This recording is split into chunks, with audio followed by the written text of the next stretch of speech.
안녕하십니까. 이종인입니다. 시험 잘 보셨는지 모르겠습니다. 문제가 그렇게 어려운 문제들이 아니어서 아마 여러분 이전에 공부했던 내용들의 자료를 살피셨으면 별 무리 없이 시험을 보셨으리라 생각이 듭니다. 사실 시험의 평가는 대면을 통해서 논지가 주어지면 그것에 대한 어떤 자신의 의견과 또 견해를 피력하는 방식으로 쓰는 것이 사실은 훨씬 더 좋은 평가를 이끌어낼 수 있는 객관적인 방법이 됩니다. 하지만 비대면 상황이고 해서 객관식으로 문제를 낼 수밖에 없었고요. 또 양해를 구하고 또 혹시나 또 2학기 기말고사 때 대면이 가능하면 주관식으로의 문제가 주어지고 여러분이 아마 그 핸드라이팅을 통해서 자신의 의견을 피력하는 방식으로 하면 더 좋겠다는 생각을 가지고 있습니다. 아직 결정난 건 아니기 때문에 일단 지켜보면서 차후의 시험의 방법들을 같이 의논해 갔으면 좋겠습니다. 오늘은 이어서 죽음의 철학에 대해서 함께 이야기를 하려고 합니다. 죽음은 오래된 이야기죠. 사람의 어떤 삶에 대한 부분뿐 아니라 죽음에 대한 이야기는 해묵은 이야기일 뿐 아니라 종교, 또 문화, 또 철학, 또 다양한 방면에서 다루어지는 중요한 담론이기도 합니다. 철학사적으로 철학이 어떤 의미를 지녔는지, 또 철학자들이 어떻게 죽음에 대해서 피력하고 중요하게 생각했는지, 사실 많은 철학자들이 모두가 다 이 죽음에 대해서 관심을 기울이고 또 연구했던 것은 아니거든요. 몇몇 고대로부터 현대까지 몇몇 철학자들을 중심으로 해서 죽음 철학에 대한 논의를 생각해보는 시간을 가지면 좋겠다는 생각을 합니다. 사나톨로지라고 얘기들 하죠. 죽음학인데요. 우리나라에서 죽음학이 체계적으로 진행된 것은 사실은 1990년대 후반부터입니다. 그 이전에는 먹고 살기 바빴고 또 경제 성장, 또 발전, 또 소득 증대라는 어떤 발전에 대한 성장에 대한 관심들을 주로 기울여 왔습니다. 또 정신없이 그렇게 살다 보니까 사실은 소외된 사람들, 노인이 되어가고 또 쓸쓸하게 어떤 노후 이후로 죽음을 맞이하는 사람들에 대한 깊은 심도 높은 논의들이 이루어지지 못했죠. 하지만 1997년 여러분 잘 아는 IMF가 왔을 때 사실 자살하는 사람들이 급증을 했습니다. 많은 사람들이 생명을 끊는 일들이 벌어지면서부터 나라적으로도 국가적으로도 관심을 기울이기 시작했죠. 또 학생들이 대입 문제, 또 취업 문제, 또 조금은 덜해졌습니다만 여전히 대학 입시의 문제, 성적의 문제 때문에 또 자살률이 굉장히 높았고 지금도 역시 마찬가지입니다만 그런 문제들 때문에 자살 예방이라든가 죽음에 대한 이해들을 심도 있게 다루어야만 되는 그런 과제가 주어졌던 것이죠. 그래서 논의들이 활발하게 진행되었고 지금은 사실 죽음에 대한 논의들은 대단히 활발하게 개진되고 있는 상태라고 할 수 있겠습니다. 철학과 종교학을 비롯해서 역사학, 문학, 그리고 민속학, 문화인류학 등 이문 분야에서 폭넓게 죽음에 대한 연구가 지속되고 있습니다. 최근에는 사회적 의제로 안락사와 존엄사에 대한 논의가 일고 있고요. 웰빙에 대한 관심과 함께 웰다잉, 어떻게 죽음을 준비할 것인가, 죽음 연습에 대한 이야기도 함께 거론되고 있습니다. 한국의 죽음학을 종교학적으로 전개하기에는 좀 난해함이 있습니다.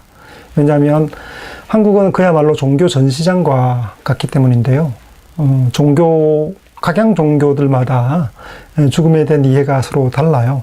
우리가 종교학 수업이 아니기 때문에 죽음에 대해서 불교, 힌두교, 또 유교, 그리고 기독교, 또 각가지 종교들이 가지고 있는 각자의 죽음에 대한 이해들을 논하지는 않을 겁니다. 사실 한국이라는 나라 속에 종교의 자유가 있고 그래서 종교들이 다양하게 존재하고 있기 때문에 죽음을 일치된 관점으로 설명하기는 어려운 것이죠. 그래서 한국 사회에서 한국의 죽음학이라고 다룰 수 있는 영역들은 대단히 광범위하고 넓을 것입니다. 그래서 철학 분야에서도 죽음에 대한 관심과 연구가 많은 편인데요.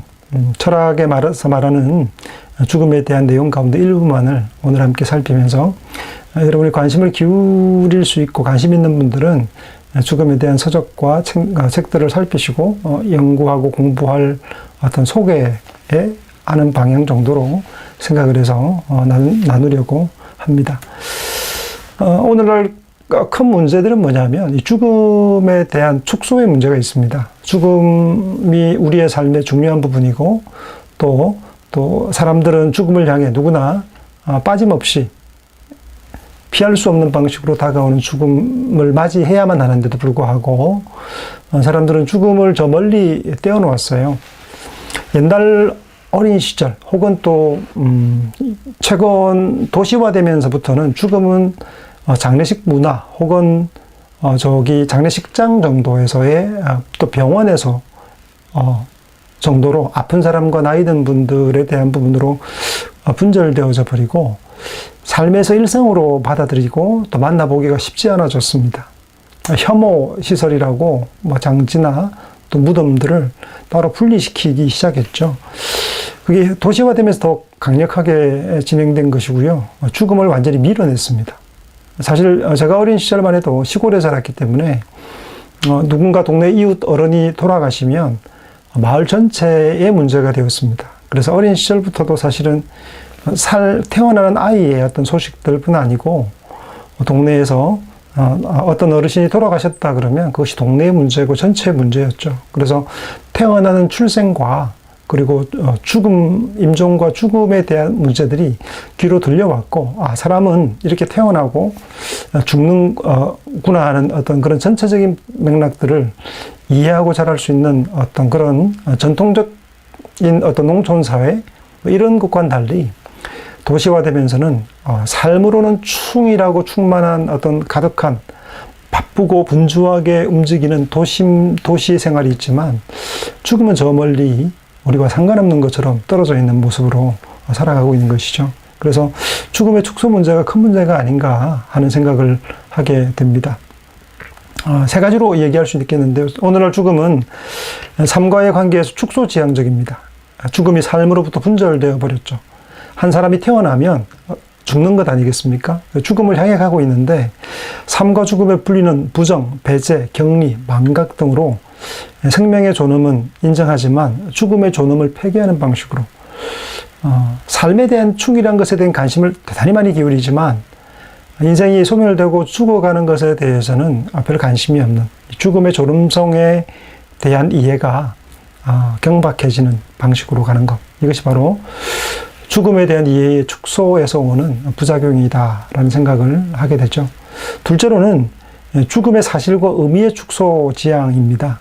오늘날 정신적인 가치와 실제는 자꾸 물질로 환원되고 있고, 죽음은 사실은 모든 가지는 것들과 또 소유하는 것들에 대해서 모두 내려놓는 것이잖아요. 그래서 가지는 것에 대해서는 의미가 많이 부여되지만 비워내고 또 버리고 또 죽음에 대한 의미는 의미가 없는 것처럼 무화시키는 방식으로 가는 그런 축소지향의 모습도 문제라고 생각이 듭니다.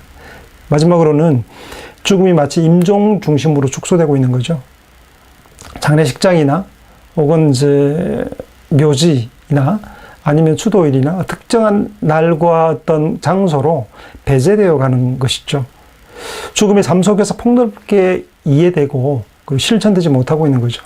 죽음에 대해 끊임없이 생각하고 또 죽음을 또 깊이 있게 이해하려는 것들이 필요하죠. 죽음은 타인에게만 관련된 것이 아니라 바로 나에게도 관련되어 있다는 것, 내게도 다가오는 것이라는 것을 이해할 때 죽음을 맞이하는 태도, 자세, 이런 것들에 대한 준비들이 가능하겠죠. 임종과 관련된 부분과 생명윤리적 부분으로 한정되고 있는 실정인데 좀 확대되고 또 폭넓게 이해되어야 사실 이 죽음이라는 어떤 어두운 부분으로만 치부할 것이 아니고 우리의 삶의 한 일부분으로 생각할 때 우리의 삶의 중요성도 더욱더 강화될 수 있을 것이라 생각이 드는 것이죠. 오늘날 생명을 탐구하고 다루는 생명과학과 의학의 놀라운 발전을 봅니다. 앞으로 바이오 계통으로 많은 발전이 일어나고 있죠. 지금 이제 3D 프린트로 사람의 장기를 프린터 하잖아요. 또 실험용으로는 이미 사용하고 있다 그래요. 사실인지는 잘 모르겠습니다. 하지만 이제 2030년쯤 되면 인공신장의 경우에는 3D 프린트로 대체할 수 있는 것으로 이렇게 만들어진다는 얘기가 들려옵니다. 2030년에 가봐야 알겠다고 얘기하지만 지금의 발전 속도로 보면 그리 불가능한 것 같지는 않아 보입니다. 사람의 모든 내장과 장기들을 이제 3D 프린트로 대체할 수 있는 것 정도로 이렇게 바꾸어내는 기술들이 일어나고 있고, 바이오, 생명공학, 또 삶의 연장, 120세, 200세의 어떤 오랜 생명 연장의 꿈들을 꾸고, 지금 대단히 가속화되어 발전하고 있는 것이 바로 생명과학인데요. 이런 놀라운 발전에도 불구하고 어두운 그림자는 짙습니다. 물리적이고 양적인 약진에도 불구하고 생명은 가치 측면에서나 질적인 측면에서 오히려 총체적 위기를 맞고 있는 것이죠. 왜? 생명 연장에 대한 과학기술과 생명과학이 그렇게 발전하고 있음에도 불구하고 생명을 경시하는 풍조, 타인의 생명에 대해서 가볍게 여기는 풍조는 왜 그렇게 강화되고 있는 것일까요? 낙태 문제, 그리고 폭력과 자살 문제, 추구하는 모든 과정, 질병과 안락사에도 폭력의 그림자가 가득한 것이 우리 현실이죠. 그래서 생명의 미래를 위해서 죽음이 보다 잘 이해되어야 생명이 더 존중될 수 있다고 생각을 하는 것이죠. 그래서 죽음은 생명 과정을 구성하는 필수적인 부분이기 때문에 죽음에 대한 이해를 가질 때에야 사실은 우리가 가지고 있는 유한한 생명에 대한 가치, 그 존엄성, 또 귀중함에 대해서 성찰할 수 있다고 생각이 드는 것이죠. 현대의 죽음 문화에 만연한 생명 경식 풍조는 죽음을 부정하고 기피하면서 죽음의 전체상을 제대로 이해하고 실천하지 못한 것과 밀접하게 연관되어 있다고 생각이 듭니다. 그래서 철학, 우리가 지금 공부를 하고 있는데 철학에서 다루는 죽음에 대한 이해들, 생각들, 이것들을 좀 다뤄보는 것들이 필요한 거죠. 단지 죽음을 피하고 회피하기 위한 어떤 생명과학적 발전과 생명공학에만 관심을 기울일 것이 아니고 인문학적 성찰로 종교에서 그리고 철학에서 말하는 죽음의 의미가 뭔가, 그걸 어떻게 우리가 수용하고 받아들이고 또 생각해야 하는가를 살펴보는 것이 필요하다 생각합니다. 여러분, 이반 일리치의 죽음이라는 책이 톨스토이의 책입니다. 사실 이 책에서 고발하고 있고 말하고 있는 것은 그런 것입니다. 현대인들은 죽음이 마치 환상인 양, 나에게는 아무런 상관이 없는 것이냐, 관계없는 것처럼 살아가고 있죠. 이반 일리치도 바쁘고 분주하게 승승장구하면서 일터에서 직장에서 승진하면서 자기 삶을 살아가죠. 톨스토이가 죽음의 전형으로 묘사하는 이반 일리치의 죽음과 같이 현대인들은 삶 속에서 죽음을 망각하고 부정하며 살아갑니다.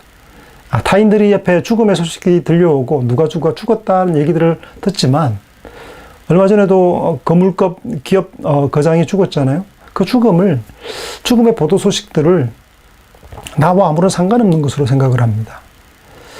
그런데 이반 일리치도 그렇게 살아가던 중 어느 날 갑자기 찾아온 죽음 앞에서 자신의 초라한 몰골을 들여다보고 소스라치게 놀라게 되는 것이죠.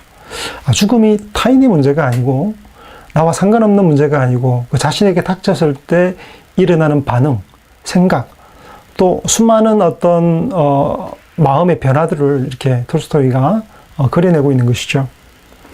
갑작스러운 죽음을 맞이하고 나서야 비로소 죽음이 나와 상관없는 환상이 아닌 실제라는 것을 깨닫는 것이죠. 죽음이라는 것이 다시 관념이 아니라 실상이고 자신이 변해가고 죽음을 향해 가는 모습을 직면하면서 일어나는 심리적 변화들이 담겨져 있습니다. 죽는다는 것은 환상이 아니고 필연적인 사실입니다. 모두가 예외 없이 죽음을 맞이하죠. 모든 이가 피해갈 수 없는 보편적인 사실을 잊은 채 자신과 아무런 상관없이 사람들은 살아갑니다. 생명력 있게, 분주하게, 그리고 아주 스피디하게, 빠르게 살아가죠. 삶과 죽음에 대한 넉넉한 의미채굴도 하지 못한 채 죽음과 직면하게 될 때, 죽음에 대해 성찰하고 죽음의 의미와 죽음 앞에 어떻게 서야 할지에 대한 생각을 해보지도 못한 채 갑작스럽게 다가온 죽음.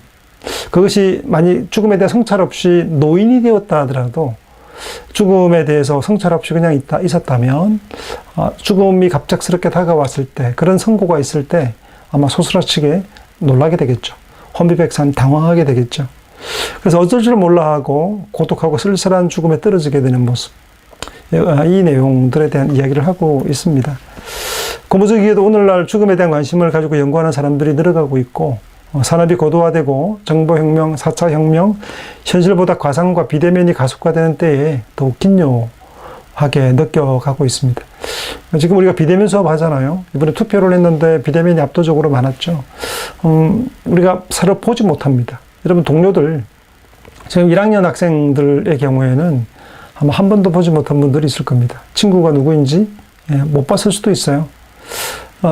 이제 이런 어떤 그 소외됨, 또 보지 못함, 이런 어떤 죽음에 대한 문제, 삶에 대한 문제뿐 아니라 죽음에 대한 논의는 오롯이 홀로 지고 가는 문제인데 더욱 쓸쓸하게 생각되어질 수도 있을 겁니다. 현대과학의 영향으로 지나치게 물리주의적이고 생물학적으로 환원해서 이해하는 시대 정신에 빗대해 이 비판적인 성찰이 필요하겠죠. 죽음에 대한 축소지향적 접근을 지향하고 삶과 더불어서 죽음에 대한 통전적 이해를 가져가는 것은 긴요한 일이 되겠다라고 생각을 합니다. 죽음에 대한 사람들의 생각들은 사실 기이합니다. 우리 모두가 죽음 앞에 서게 될 것을 이미 다 알고 있잖아요. 저도 마찬가지고 여러분도 마찬가지고 언젠가 또 그리 멀지 않은 시간 안에 죽음이 우리 앞에 다가설 것을 알고 있습니다. 그런 어떤 죽음 앞에 설 준비, 어떤 생각, 타인의 죽음을 바라보면서 수많은 사람들의 죽음들을 보잖아요. 지금 신문지상에는 누가 죽었다는 것들이 사실은 뉴스도 아니죠. 우리가 모두가 보편적으로 알고 있는 사실이고 죽는다는 것을 알고 있습니다. 예전에는 신문에는 누군가가 어떤 사건과 사고, 죽음에 대한 것들이 크게 보도되었지만 신문지면에 요즘 것들이 거의 사라지고 있습니다. 그만큼 죽음에 대한 이야기들을 듣고 싶지 않아 하고 나와 상관없는 것으로 치부하고 고개를 돌리고 살려고만 하죠. 죽음을 언제나 나에게 다가오는 것임을 알면도 불구하고 나와 상관없는 것으로 다른 사람의 죽음으로만 생각하는 경향을 가지고 있습니다. 죽음하면 알고 있어요. 나도 죽는다는 걸. 그러나 언제나 우리는 죽음은 나와 상관없는 타인과 관련된 것으로만 생각하는 경향이 있습니다. 우리 죽음 앞에 보통 두 가지 태도를 취하는데요. 하나는 죽음을 거의 망각하고 지내면서 의식적으로 죽음에 대한 의식을 밀어내며 살아가는 태도입니다. 그러니까 내 삶에서 어둡고 깜깜하고 죽음과 관련된 다가올 것이긴 하지만 자꾸 밀어내리는 생각, 밀어내면 살아가는 삶의 태도를 가질 수 있습니다. 대부분의 사람들이 죽음에 대해 진지하게 생각하지 않고요. 고민하지 않고 영원히 잘 것만 같이 죽음에 대해 무심하게 살아갑니다. 별로 생각하고 싶지 않죠. 그냥 죽음은 나중 생각하고 지금은 사는데 급급한데 무슨 죽음에 대한 논의가 필요한가? 나 지금 그걸 논할 때는 아니지 않나? 나 지금 젊은데 이제 막 깨어난 청춘의 시작인데 죽음에 대해 논하다니. 그건 뭔 훗날의 이야기일 뿐이지. 직장인이 되고 또 가정을 꾸리고 또 나이가 들어감에도 불구하고 여전히 분주한 삶 가운데 죽음의 문제는 아직 나와 상관없다고 생각하는 경향. 그래서 죽음을 내 삶에서 이렇게 좀 밀어내는 태도가 있고요. 또 하나는 뭐냐면 죽음이란 문제에 철저하게 집착하고 이를 극복하기 위해서 노력하는 태도도 있죠. 불로초를 꿈꾸며 불멸을 꿈꾸었던 진시황부터 시작해서 톨스토이, 하이데거, 우리 다루글 하이데거의 내용도 있을 텐데 이렇게 죽음에 대해서 깊이 성찰하고 생각하는 겁니다. 그러니까 삶의 한 부분으로 받아들이고 생각하는 것. 어떻게 극복할 수 있는가? 죽음의 문제를 극복할 수 없다면 그럼 그 앞에서의 태도는 어떻게 취할 것인가? 내가 어떻게 다가오는 죽음, 마치 틈없는 벽이 나에게 다가오는 것처럼 그렇게 성큼성큼 분명히 다가오는 그 죽음 앞에서 나는 어떻게 또 어떤 태도를 취하고 그 죽음 앞에 서야 하는가를 성찰해보는 태도를 가지는 외면과 또 적극적으로 성찰하는 두 가지 태도로 나눌 수 있다. 라고 할 수 있겠습니다. 죽음이란 우리가 의식적으로 잊고자 해서 잊혀질 수 있는 것이 아니죠. 피하려고 해도 회피할 수 있는 것도 아닙니다. 다가오는 벽과 같습니다. 밀폐된 공간이 있는데요. 탈출할 곳이 없어요. 내 시간이 지나고 세월이 흐를수록 성큼성큼 다가오는 겁니다. 죽음이 삶의 일부처럼 고정되어 있고 살아있는 모든 사람들을 죽음을 감수하지 않을 수 없는 필연적 사건으로 다가옵니다. 죽음은 피해가지 않아요. 모두에게 다가오는데 실수 없이 그리고 틈 없이 완벽하고 완전하게 우리에게 빠른 속도로 다가오고 있죠. 사람은 죽습니다. 몽테뉴는 일찍이 우리가 지구 어느 곳에 있든지 죽음이 차단하지 못하는 곳이란 없다 라고 얘기하죠. 아무리 피하려고 해도 피할 수 없습니다. 다가옵니다. 죽음이 다가온다는 그 사실 자체로 우리는 의식하지 않든지 간에 죽음의 사실은 우리를 불안하게 만들죠. 죽는다는 것, 죽음이 다가온다는 것, 그것이 나에게도 필연적으로 다가설 것이라는 것을 안다는 것은, 그것을 생각한다는 것은 우리를 불안하게 하고 또 마음 떨리게 하는 부분이기도 합니다. 우리는 죽음의 때를 정확하게 알지 못하잖아요. 언제 죽음이 다가올지 모른다는 불확실성은 우리를 더욱더 불안하게 하는 요소입니다. 너 죽음이 언제, 몇 월, 며칠 날 언제라고 확정짓지 않고 그것이 오늘일 수도 있고 내일일 수도 있고 언제일지 모르지만 불확실한 가운데 우리에게 다가오고 있다는 것 사실이 진리라는 것을 통해서 우리는 불확실성을 통해 불안함을 가지게 되죠. 대선이 코앞이죠. 이제 트럼프와 바이든 가운데 누가 될 것인가. 또 트럼프나 또 바이든의 외교 정책이 다르고 경제 정책이 서로 엇갈립니다. 그래서 지금 주식시장이나 혹은 또 경제계 사람들은 누가 당선될지에 대해서 아주 촉각을 곤두세우고 살피고 있죠. 어떻게 될 건가의 결과에 불확실성 앞에서 아예 누가 당선이 되고 나면 그에 맞는 체제로 변형되면 됩니다만 어떻게 될지 모르잖아요. 그러니까 사람들이 지금 불확실성 때문에 혼란스럽고 어려워합니다. 이때가 가장 긴장되는 때라고 늘 얘기를 해요. 누가 어떻게 될지. 누군가가 당선이 되고 결정이 나버리면 괜찮은데 차라리 그에 맞춰가면 되잖아요. 근데 불확실성이라는 것은 사람들 불안하게 하고 죽게 하는 것이죠. 그래서 시장이 출렁거리죠. 출렁합니다. 죽음이 분명한 건 사실인데 언제인지 아무도 몰라요. 그래서 이 불확실성 때문에 사람들은 불안해하는 것이죠. 죽음은 우리에게 친숙한 모든 것과의 단절을 뜻합니다. 그래서 자신이 가지고 있던 모든 것과의 분리입니다. 내가 배웠던 것, 알았던 것, 모든 것들과의 어떤 분리라는 측면에서 이것이 죽음이든지는 무서운 파문이다라고 말할 수 있을 거예요. 삶은 우리에게 주어진 모든 것, 자기 정체성과 관련된 것을 보존하려는 성향을 가지고 있죠. 지키려는 마음이 있단 말이에요.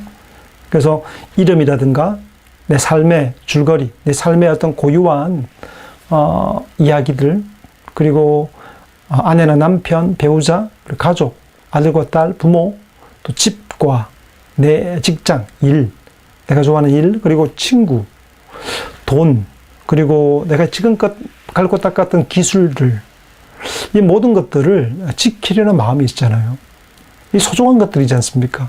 하나같이 다 소중한 것들인데 죽음은 우리가 삶에서 이룩한 모든 것들을 일시에 강탈해 가는 것이죠. 다 빼앗아 가버리는 것이죠.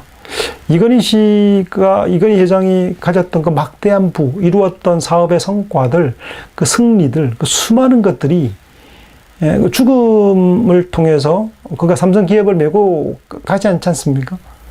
단절이죠. 분리되는 것이죠.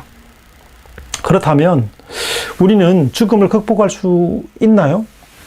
죽음을 넘어설 힘이 우리에게 있나요?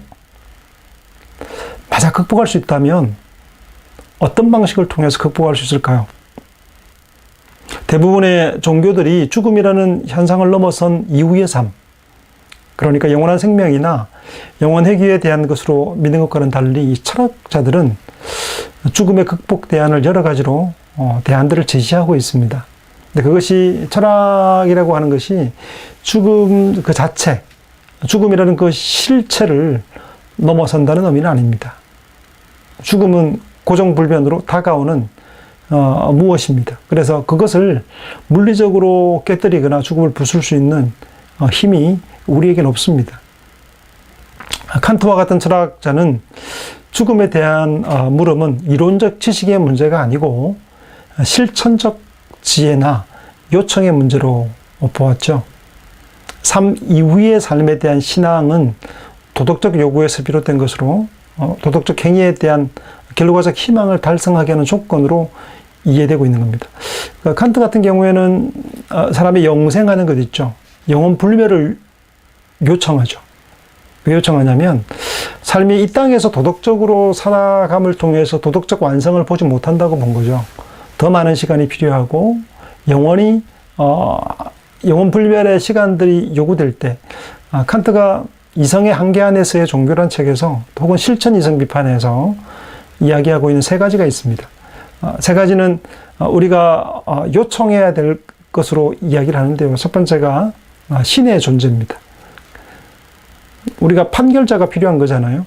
내가 도덕적으로 정언명법적으로 바르게 살았을 때 꼭 이 땅에서는 보상받는 것이 아니지 않습니까? 내가 정직하게 살았는데 손해보는 경우가 있지 않습니까? 그리고 정의롭게 살았지만 죽음을 맞는 경우도 있지 않습니까? 그러면 삶의 종말이 이 땅으로 한정된다면 사실은 또 신이 없다면 도덕적인 판결자가 없다면 정말 뭡니까? 억울한 것이 되겠죠. 우리가 이 땅에서 실천적으로 바르고 도덕적인 삶을 살기 위해서는 세 가지가 요청되어야 되는데 그것이 바로 신의 존재, 그 영혼의 불멸, 그리고 마지막으로 자유를 이야기합니다. 그 의무윤리학이라 그러죠. 칸트의 윤리학을요. 근데 이 의무라는 것은 의무라는 것은 책임을 수반하는 것을 얘기하는데 책임을 얘기하려면 뭐가 얘기되어야 됩니까? 자유가 있어야죠. 우리가 누군가에게 책임을 물으려면 여러분 자유가 없는데 책임을 물을 수 있습니까? 로봇에게 책임 물을 수 없죠. 강아지가 똥을 싸는 것을 책임을 물을 수 없어요. 그러니까 그에게 자유가 한정이 있는 것이죠. 자유가 있기 때문에 책임을 물을 수 있는 겁니다. 그의 선택에 따라서 상벌에 대한 이야기가 이루어질 수 있기 때문이죠. 그래서 빅토르 프랑클이라는 심리학자는 그런 얘기를 합니다. 미국 동부에 뉴욕 앞에 자유의 여신상이 있잖아요. 프랑스에서 독립한 미국에 대해 선물하는 것이죠. 자유의 여신상이 있는 것처럼 미국 서부 해안에는 뭐가 필요하다고 얘기하냐면 책임의 여신상이 필요하다. 자유만 있어서는 안 되고 자유라는 것이 있으면 무엇을 위한 자유가 됩니까? 그 책임과 의무를 스스로 질 수 있기 위한 자유여야 한다고 얘기를 하죠. 그래서 자유가 요청되어야만, 우리 인간에게 자유가 있다고 요청이 되어야만, 그것이 근거되어야만 윤리가, 도덕이 가능한 것이죠.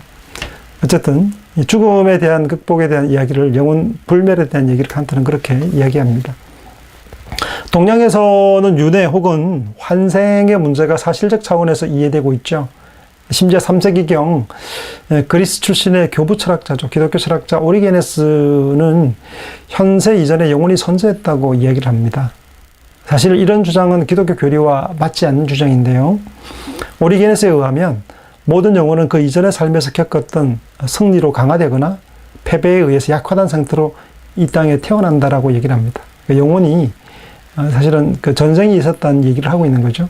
영혼이 이 땅에 몸을 입고 오기 전에 존재하고, 영혼이 선재하고 있다고 얘기를 합니다. 종교인들의 경우 대체로 삶 이후의 삶을 전제하고 있죠. 티베트의 서라는 비밀경전과 고대 이집트에서도 이와 유사한 이집트 사자의 서라는 책에서 모두 윤회와 환생에 대해서 이야기하고 있습니다. 영원한 자유에 이르는 비책에 대해서 논하고 있죠. 티베트 지역에서는 죽는 순간 마음의 상태에 따라 어떻게 태어날 것인가의 문제가 결정된다고 믿어왔습니다. 그래서 마지막 죽는 순간 어떻게 죽는가가 되게 중요하게 다루어졌던 것이죠. 일반적으로 카르마에 의해 결정되지만 죽음의 순간에 가지는 마지막 생각, 그 마지막 판단과 그 마지막 상태가 환생의 성격을 결정하는 것으로 또 환생을 좌우하는 것으로 믿었기 때문에 마지막 임종을 평등심을 가지고 맞이하는 게 대단히 중요하게 여겨졌던 것이죠. 그대로 한번 돌아가 봅시다. 플라톤에게로 가면 플라톤에 의하면 영혼은 불멸하는 것으로 죽음은 영혼과 육체의 완전한 분리를 의미한다 라고 말합니다. 죽음은 참된 지혜에 이르기 위한 필연적 계기라고 보았습니다. 그래서 우리 영혼의 탄생 이전부터 이미 이디아의 세계에 존재하고 있었다고 얘기를 하죠. 오리게네스가 채택하고 있는 것처럼 플라톤 역시 플라톤의 영향을 받았겠죠. 오리게네스가. 이 세상에서는 육체 속에 갇혀 지내도록 되어 있다 얘기합니다. 이 사람의 몸은, 현재 이 땅의 몸은 영혼의 감옥으로 보고 있는 거죠. 그 현세적인 삶은 영혼이 육체와 더불어 존재하는 방식이고 이와 같은 결합은 죽음이라는 현상을 통해서만 극복될 수 있다. 여러분, 그 감옥에서 나오는 게 자유잖아요. 그래서 죽음은 뭡니까? 이 육체라는 감옥으로부터 벗어나는 것이죠. 그 죽음을 어떻게 이해하는 겁니까? 오히려 자유하는 것으로 이야기하죠. 장자가 아내의 죽음 앞에서 박장대소하고 박을 깨뜨리면 박장대소했죠. 그러면서 그가 얘기했던 것이 이제 자유하게 되었다고. 이 땅에서의 고생과 고통과 모든 것들로부터 훨훨 나는 자유인으로 이제 거듭난 것처럼 이렇게 표현하죠. 그래서 죽음을 통해서만 영혼은 육체로부터 벗어나 자유로워질 수 있다라고 이야기하고 있죠. 플라톤의 저작들 가운데 소크라테스의 변명, 크리톤, 그리고 파이돈으로 이어지는 이 책들을 보면 재판 과정과 그리고 이제 탈출하기를 권하는 크리톤의 이야기, 그리고 마지막 임종을 맞이하는 소크라테스의 내용을 담고 있는 파이돈, 이 내용을 보면서 이 플라톤이 저술한 거잖아요. 소크라테스가 생각하는 죽음이 어떤 것인지를 잘 설명하고 있어요. 철학을 통해서 죽음의 연습을 수행해내야 된다고 얘기를 하고 있는 것이죠. 소크라테스와 플라톤에 의하면 인간은 언제나 죽음을 추구하고 있는 것이고 죽음의 현상에 점점 더 근접해가고 있는 것. 그래서 죽음은 영혼과 육체의 분리의 다름 아니며 죽음은 분리의 완성이고 영혼이 스스로 존립하게 될 때 더욱 완전한 자유를 누리게 된다. 그래서 죽음은 피할 것이 아니고 오히려 추구해야 될 대상으로 생각하고 있는 것이죠. 기원전 399년 70세 소크라테스는 멜레토스라는 젊은 젊은이에 의해 고발을 당합니다. 그래서 신에 대한 불경, 도시에 대한 반역, 소년들의 타락을 조성했다는 제목으로 이제 고발당했죠. 법정에서 501명으로 구성된 어떤 직접 투표에 의해서 그가 변명하고 변호했지만 결과를 우리가 잘 아는 대로 그는 이제 사형에 처해지게 되었죠. 소크라테스는 법정을 떠나며 이렇게 얘기합니다. 이제 떠날 시간입니다. 나는 죽기 위해, 여러분은 살기 위해서. 어느 쪽이 더 나은 것일까요? 라고 물으면서 떠나죠. 그건 신만이 알 것입니다. 그는 죽은 뒤 자신의 몸을 씻겨줄 여인들의 수고를 들어주기 위해서 목욕을 했고요. 그리고 건네받은 좋은 옷 입기를 거절하고 입었던 옷이 죽을 때 더 좋다고 얘기를 합니다. 플라톤의 기록에 의하면 제자들과 친구들은 대부분은 눈물을 참고 있었지만 정말로 그 동미나리 즙을 이렇게 독배를 마시는 것을 보자 눈물을 들고었죠. 파이도는 그를 위해서가 아니라 이런 친구를 잃어버린 나 자신의 고통 때문에 나는 가슴이 찢어지듯이 슬프다라면서 우니까 소크라테스가 이렇게 얘기하죠. 친구들이요, 이게 뭐 하는 것인가? 여인들을 내보낸 이유가 이렇게 방해하는 것을, 죽음을 이렇게 평온하게 맞이하는 것을 막기 위한 것이었는데 사람은 마음이 평온한 상태에서 마지막을 보내야 한다 들었는데 진정하고 용감하게나 라고 얘기를 하죠. 여인들이 그 죽음에 곡하고 하는 것들이 싫어서 다 밀어내고 남자 친구들만 옆에 주변에 두었는데 친구들이 눈물 흘리니까 뭐라 했던 거죠. 얼마나 건강했던지 70세의 나이에도 불구하고 얼마나 왕성한 정력가였는지 보여주는 것이 크산티페가 아이를 안고 와요. 그 임종 이제 재판받고 이제 사형이 집행되기 전에 나이 들어서까지 건강했다는 것이죠. 그리고 독이 빨리 퍼지라고, 잘 안 퍼지니까 퍼지라고 걸어 다녀야 했습니다. 독을 마시고 난 다음에도. 그리고 점점 다리가 무거워지는 느낌이 들 때 그는 침대에 똑바로 누워 담요를 덮었습니다. 소크라테스가 마지막 유언을 남기죠. 크리톤, 아스클레피오스에게 수탉 한 마리 빚졌는데 잊지 말고 갚아주게 하고 숨을 거두었다고 합니다. 죽음에 대한 어떤 태도, 죽음에 대한 이해가 얼마나 그 삶을 어떤 결정하는지를 보여주는 대목이다 라고 할 수 있겠죠. 소크라테스는 영혼의 특성을 천상의 이데아인 것과 유비적인 것으로 이해하면서 영혼은 신적인 것과 닮아 있고 불멸적이고 예지적인 동시에 불변적인 단일한 것과 반면에 육체는 가시적이고 비이성적이며 가변적인 수단성을 특징으로 한다고 얘기합니다. 그래서 육체를 가지는 것에서 벗어나는 죽음을 연습하는 것이 바로 철학하는 것이고, 그래서 죽음을 오히려 추구하는 방향으로 얘기를 하고 있습니다. 그러니까 자살한다는 그런 의미가 아니고요. 죽음에 대한 성찰을 통해서 더욱더 어떤 육체의 어떤 억어들, 그러니까 방해하는 것들 때문에 힘겨웠던 것들을 이제 다 걷어내는 자유로 생각한 거죠. 소크라테스는 진정한 철학적 영혼은 죽는 연습을 수행하여 왔으며 이를 통해 육체로부터 완전하게 해탈하기를 원했습니다. 이는 영혼을 깨끗하게 정화한 사람들에게만 신들의 세계에 들어가 함께 사는 것이 허용된다고 믿었기 때문이죠. 따라서 죽음은 그에게 있어서 철학의 완성이다 라고도 말할 수 있을 겁니다. 사람이 죽은 후에 그 영혼은 더 좋은 세계, 곧 하데스에 머물게 되는데 그의 주인이 되는 선한 신의 곁으로 간다고 생각했던 것이죠. 파이돈에 보면 그 훌륭한 다이몬이 나를 안내해 갈 것이다. 빛 속으로 안내해 갈 것이라고 이야기하고 있어요. 소크라테스는 사후 세계를 믿었고 사후에 영혼이 신과 함께 거할 수 있다는 확신 가운데서 태연하게 독배를 마실 수 있었던 것이죠. 죽음에 대한 생각, 성찰이 그의 삶의 태도를 결정하는 모습을 보여주고 있습니다. 플라톤의 대표적인 신화죠. 그 대표적인 저작이죠. 국가. 국가에 보면 에르 신화에 대한 이야기가 나옵니다. 그 아르메니우스의 아들 에르는 전장터에서 죽었습니다. 10일이 지난 후에 이미 썩어가는 시체더미 속에서 멀쩡한 상태로 발견되었는데요. 그는 저승으로에서 본 모든 것들을 이제 살아나와서 이야기를 하는데, 그런 혼이 육신에서 벗어난 후 다른 많은 혼들과 함께 여행을 하다가 심판자가 앉아있는 하늘과 땅을 보내는 신비스러운 곳에 이르렀다고 얘기합니다. 그러니까 그가 죽었다가 죽지 않고 살아났는데, 이제 그 사후 세계를 경험하고 돌아와서 내가 본 사후 세계 이러면서 얘기를 하는 거죠.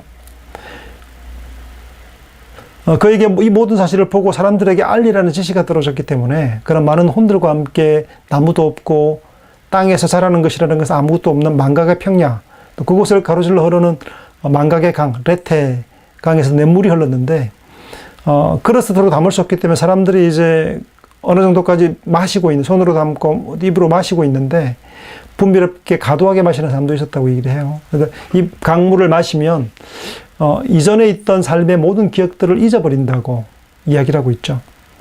자신도 이제 강물을 마시려고 하니까 제지를 당했습니다. 너는 돌아가서 네가 본 이야기들을 다 살아있는 사람들에게 얘기를 하라 라는 사명이 주어졌기 때문에 그는 이제 마시지 못하고 돌아오게 되죠.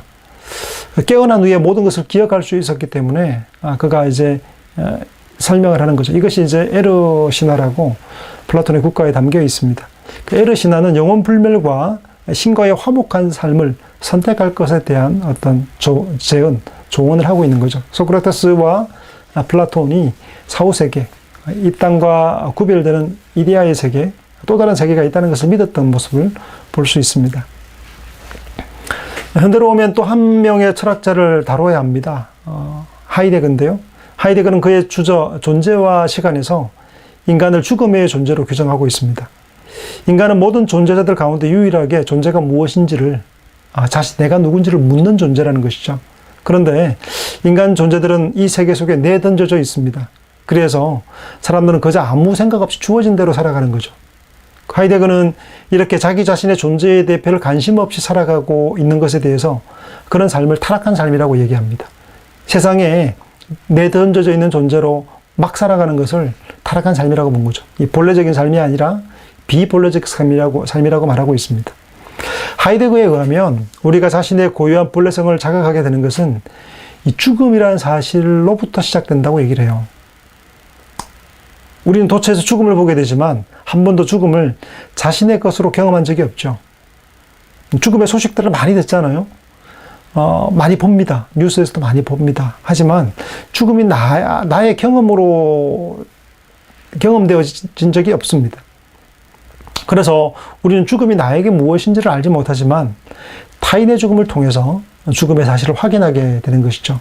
이를 통해서 우리는 죽음에 이르는 존재라는 사실을 깨닫게 되고 죽음이 우리에게 보여주는 것이 바로 불안이다라고 얘기합니다. 독일어로 조르게라고 얘기하는데요. 이 불안은 하이데거가 나쁘게 표현하지 않아요. 나쁜 의미로 말하지 않습니다. 사람들은 누구나 불안을 느끼죠. 하지만 도대체 무엇을 불안해하고 있는지 잘 알지 못합니다. 하이데거는 바로 불안이 우리에게 죽음을 예시해 준다고 얘기를 해요. 불안이란 무엇인가? 불안은 근본적으로 공포와 다른 것인데 공포란 어떤 대상에 대한 무서움이잖아요. 대상이 어떤 공포스럽다고 말하는 것이잖아요. 하지만 불안은 일정한 대상으로부터 주어지는 어떤 무서움과는 다른 것입니다. 그 조르게라 말하는 이 하이데거가 말하는 불안은 우리가 무엇 앞에 무엇 때문인지 모르지만 우리의 실존을 근본적으로 뒤흔드는 이름 모를 두려움. 우리 항상 두려워하고 있는데 그 근심, 이걸 불안이라고 얘기를 하는 거죠. 우리는 왜 두려워하는지 알지 못합니다. 그러나 불안합니다. 불안이 존재 속에 근본적으로 가지고 있는 것이죠. 이 이름 모를 두려움이 바로 우리에게 죽음을 드러내준다라고 하이데거는 이게 이야기를 합니다. 다시 말해서 불안은 인간 실존에게 곧 아무것도 아닌 것을 드러나게 합니다. 하이데거의 전기사상에서 말하는 무라는 것은 우리에게 드러나는 죽음입니다. 우리는 죽음으로 인해서 아무것도 아닌 것이 되잖아요. 인간 실존에서의 죽음은 그야말로 아무것도 아닌 것, 무가 되는 것을 뜻하는데요. 모든 사람들은 태어나는 순간부터 죽음을 향해 나가고 있습니다. 우리는 살아가고 있는 것이 아니라 죽어가고 있다고 말할 수 있죠. 우리의 실존은 죽음을 향해 있다. 하이데거는 이와 같은 사실, 곧 인간이 죽음의 존재이고 죽음에 이르는 존재라는 사실을 바르고 깨닫게 될 때 우리는 일상적이고 타락한 자신을 버리고 본래적 자신을 찾게 된다고 얘기합니다. 이 죽음에 대한 인식, 죽음에 대한 의식, 삶을 끝을 보고 시작하는 것으로부터 내 삶을 바르게 설계할 수 있다 얘기를 해요. 막 살아왔다가 여러분 스티븐 코비의 세븐 헤빗, 성공하는 사람들의 7가지 습관이라는 책이 있죠. 첫 번째가 세븐 헤빗 중에 첫 번째 원리가 뭡니까? 7가지 원리 가운데 첫 번째가 끝을 생각하고 시작하라죠. 그 무덤에 묘지명부터 쓰게 합니다. 내가 죽고 난 다음에 그 묘지명에 쓰여지는 그 내용이 어떤 것이 되기를 원하는가를 적고 난 다음에야 인생을 역설계할 수 있다고 본 거죠. 내가 목표가 내 무덤가의 묘지명에서부터 시작하는 거죠. 끝을 보고 그래야 내가 내 마음대로 그냥 던져진 대로 내던져진 존재로 살아가지 않고 어떻게 살아야 할 것인가를 생각할 수 있게 되는 거죠. 내가 죽는다는 사실이 바로 나의 현재와 과거를 되돌아보게 하고 아무 생각 없이 살아왔던 삶, 일상적 삶에서 이 본래적 삶을 살아가도록 결단하게 만든다는 것이죠. 죽음은 실제로 나를 죽이는 것이 아니라 우리의 본래적 자아를 찾게 하는 이 긍정적인 요소로 하이데거가 취하고 있습니다. 죽음에 대한 자각은 타락한 일상적 삶을 죽이고 우리의 참된 삶, 본래적 삶을 추구하게 만든다라고 본 것이죠.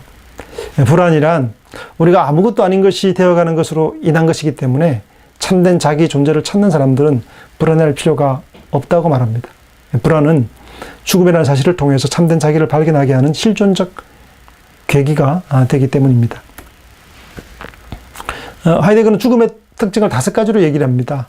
죽음은 자기 자신만의 고유한 가능성, 관계를 차단하는 가능성, 뛰어넘을 수 있는 가능성, 확실한 가능성, 무규정적인 가능성을 가지고 있는 현상이라고 얘기를 하죠. 그래서 하이데거에 의하면 죽음이란 항상 실존적으로 자기 자신이 죽음의 존재라는 사실을 알고 있는 존재 속에 있습니다. 죽음이란 인간 존재에게서만 그 철학적 의미를 갖게 되는 것이죠. 그러므로 죽음은 현 존재, 곧 인간에게서만 찾아볼 수 있는 본래적 가능성이라는 거죠. 사람이 아닌 다른 존재가 죽음에 대해 고민하지 않는 것이죠. 이와 같은 죽음은 그 자신만의 것으로 다가오는 고유한 현상이고 아무도 자기의 죽음을 대신해 주지 못하는 것입니다. 고유성을 가졌죠. 우리는 항상 다른 사람의 죽음을 보아왔습니다만 그런 죽음은 자신과는 아무런 상관이 없으며 그 자신의 것이 아닌 거죠. 내 것이 아닌 거죠. 반대로 나의 죽음은 언제나 나 자신만의 것입니다. 그러므로 우린 다른 사람의 죽음을 통해서 죽음이 무엇인지 결코 이해할 수 없다. 내가 그 죽음 앞에 의식하고 직면해야만 실존적 계기를 통해 변화가, 본래적 삶으로의 회귀가 일어날 수 있다라고 얘기하고 있는 거죠. 하이데거는 죽음을 피할 수도 없고 타인에게 양도할 수도 없는 고유성을 지닌다고 말합니다. 타인이 내 죽음을 대신 맡아줄 수 없고 나 역시 타인의 고유한 죽음을 내 것으로 취할 수 없습니다. 죽음은 모든 사람들에게 일반적이고 보편적이며 근원적인 사건이죠. 일상적으로 살아가는 사람들은 자기가 죽는다는 사실을 망각한 채로 퇴락한 삶을 영위하고 있습니다. 그것이 아무리 고급스럽고 괜찮은 것이라 하더라도 끝을 생각하지 않고 살아가는 것은 본래적, 내가 정말로 살아야 될 삶의 가치를 본래적으로 고민하기가 어려운 거죠. 그러나 자신이 죽음의 존재라는 사실을 각성한 사람들은 과거의 삶을 후회하고 반성하며 주어진 미래를 보다 의미 있게 살려고 결단할 수 있게 되는 것이죠. 그 죽음을 한번 죽다가 살아온 사람들이나 아주 결정적인 친구의 죽음, 또 어떤 충격적인 죽음 앞에 서서 사람들이 변하기도 하죠. 그 실존적 계기라고 얘기를 합니다. 하이데거는 그것을 죽음, 불안이라고 말하는 죽음의 어떤 실존적 계기를 통해서 변화가 일어나고 일상적 삶이 아닌 본래적 삶으로 돌아설 수 있는 전환점으로 취하고 있는 것이죠. 에른스트 블로가 있습니다. 다 다루지 못하겠습니다만, 블로의 경우에는 이제 죽음의 위협으로부터 극복하기 위한 노력들을 기울이고 있는데요. 그런 희망의 철학자로 알려져 있습니다. 그가 그 희망의 원리라는, 우리나라에도 번역됐죠. 5권으로 번역됐는데요. 희망의 원리에서 말하는 블로가 인간이 희망이 있다. 그리고 유토피아, 희망적 유토피아를 말하려면 유토피아의 가장 큰 적은 뭐냐면 죽음입니다. 사람에게 희망을 말하려 하는데 그 희망을 깨부수고 또 모든 희망을 다 절멸과 또 절망으로 만드는 것이 뭐냐면 죽음이잖아요. 죽음을 어떻게 극복할 것인가는 큰 화두였고 문제였습니다. 사람이 희망을 말하려면, 희망의 철학자인 블로우가 볼 때 희망을 이야기할 수 있으려면, 미래의 희망을 논하려면 미래에 다가오는 죽음의 문제를 외면하고서 참된 희망을 말하기는 힘들다고 본 것이죠. 우리가 실제로 죽어가 있는 사람들을 구체적으로 바라보면서 나의 영혼이 불멸한다고 자신 있게 주장할 수 없잖아요. 왜냐하면 영혼 불멸설에 관한 모든 명제들은 종교적인 것이지 이론적인 것은 아니기 때문이죠. 블로우는 우리들이 실제로 생활하고 있는 사회 현실을 보면서 납득할 수 있는 이론을 제시하기 위해서 불멸성에 관한 논의를 사회철학적으로 논하려고 이야기합니다. 사회적인 의미로, 사회철학적 의미로 뛰어넘으려고 하는 것이죠. 하이데거가 죽음을 우리의 실존적 삶으로, 삶의 전환의 계기로 삼고 본래적 삶을 살아가기 위한 화두로 삼아서 어떤 의미를 부여하고 넘어서려 한 것과 달리 블로우는 사회철학적 개념으로 죽음을 넘어서려고 하는데, 영혼 불멸에 대한 부분을 연대정신으로 해석함을 통해서 시도합니다. 블로우가 이야기하는 연대정신은 수평적인 연대정신과 수직적인 연대정신이 있어요. 수평적인 연대정신은 뭐냐면 혁명사유, 마르크스주의를 지지했던 사람이기 때문에 혁명 전사들, 그 혁명의 동지들 속에 어떤 남아있는 것, 내가 비록 죽음을 맞이하고 종말을 맞이했다 하더라도 이 연대의식 속에서는, 수평적 연대의식 속에서 친구들과 동료들의 어떤 혁명 정신 안에 내가 죽더라도 여전히 그 영혼은 살아남아 있기 때문에 불멸한다라고 보는 것이죠. 그것이 바로 이제 수평적인 연대이고요. 또 하나는 이제 수직적인 연대이죠. 그 수직적인 연대는 뭐냐면 이제 가족을 통해서, 가족 관계를 통해 나의 부모는 영원히 죽지 않고 내 속에 머물러 있는 것처럼 나의 어떤 그 생명에 대한 것들이 자녀를 통해 계속해서 이어져 간다는 이 수직적인 관계를 이야기합니다. 그래서 블로우가 말하는 영혼 불멸은 사회 혁명적인 연대의식과 가족적인 연대의식을 통해서 나의 존재가 영원히 존재한다는 의미를 가진다는, 그러니까 영혼 불멸에 대한 것을, 죽음을 극복하는 것을 사회 연대적, 사회 철학적 의미로 풀어서 극복하려고 예를 쓰고 있습니다. 인간이 죽음 앞에서 헤어나지 못한다면 모든 인류의 꿈과 이상, 유토피아가 죽음이라는 절대적인 위협 앞에서 물거품이 되고 말 것입니다. 블로우는 인간이 지금까지 설계해왔던 자유의 왕국, 유토피아적 고향이 실현될 수 있는 가능성의 조건으로 인간이 영원히 살 수 있는 희망 이론을 개진하려고 하는데요. 희망 인호를 개진하고 이어가기 위해서 모든 꿈을 무력화시키고 부수는 죽음의 문제를 해결해야만 했죠.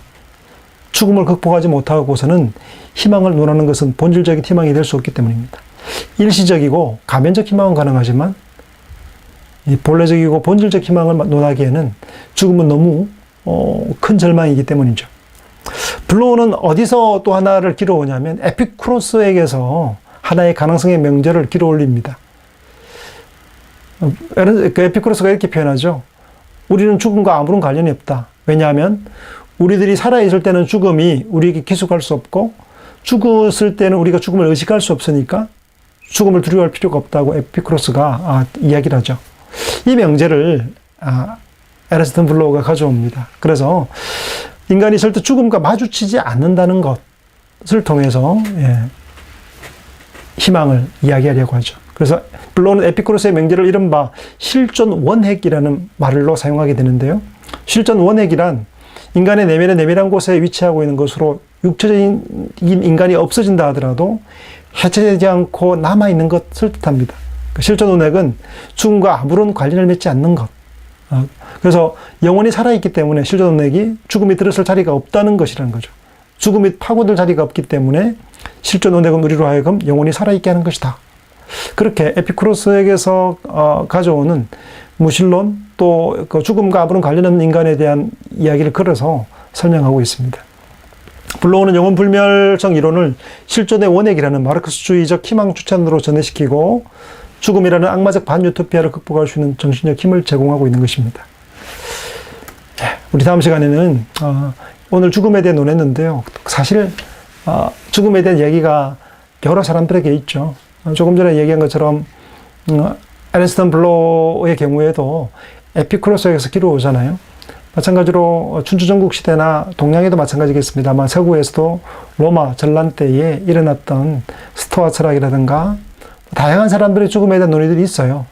모든 걸 다룰 수 없고 여러분 관심을 가지시면 좀 더 문헌들을 살펴보시면 좋겠다. 그런 생각을 해봅니다.